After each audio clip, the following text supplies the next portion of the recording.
Let's move on to Venezuela, where tonight there are fears of a crackdown. 6 people have been arrested after that apparent assassination attempt on the country's president.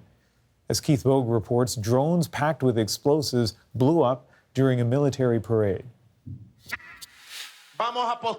This is what Venezuelan TV showed at the moment of the blast. It sounds like the microphone's being cut off. A soldier on the platform appears to faint. The broadcast switches to a shot of soldiers in formation on the street.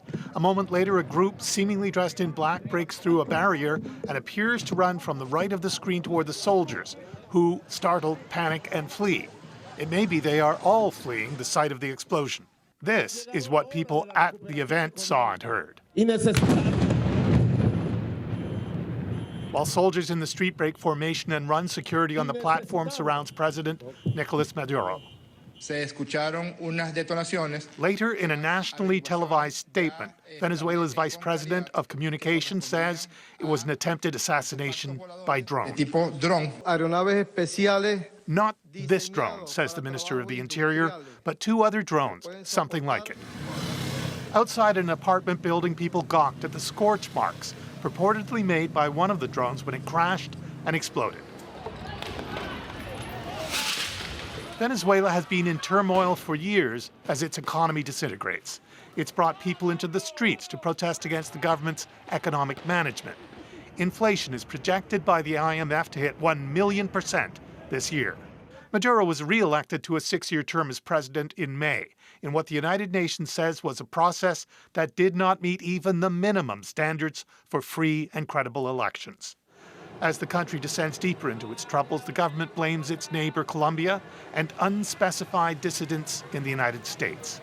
About this latest incident, the U.S. National Security Advisor said, "Well, I can say unequivocally there was no U.S. government involvement in this at all. If the government of Venezuela has hard information that they want to present to us that would show a potential violation of U.S. criminal law, we'll take a serious look at it." And he took a moment to have a go at the Maduro government. I think what we really should focus on is the corruption and the oppression of the Maduro regime in Venezuela.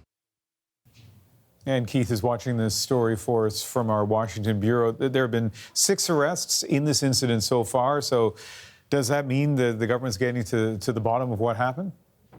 Well, maybe it is, but there really isn't enough evidence to say that yet. And besides, as the government's opposition points out, it wouldn't be the first time that a regime feeling under threat has used a crisis like this one as a pretext for rounding up its opponents and not bothering to tell the people what really happened until later.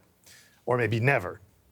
So you pointed out the Venezuelan government is saying other countries are the real threat, and it does often point to the U.S. But is that something that people in Venezuela are likely to believe? Well, it wouldn't be surprising if they do. Last summer, while chatting with reporters at his golf club, Donald Trump publicly threatened a military option for Venezuela. And since then, there have been reports that Trump has tried to feel out other Latin American countries, including Colombia, on the possibility of a U.S. invasion of Venezuela. So, at the very least, the Maduro government knows that making those kinds of allegations against the U.S. isn't going to seem ridiculous. Thanks, Keith. Thanks, Ian.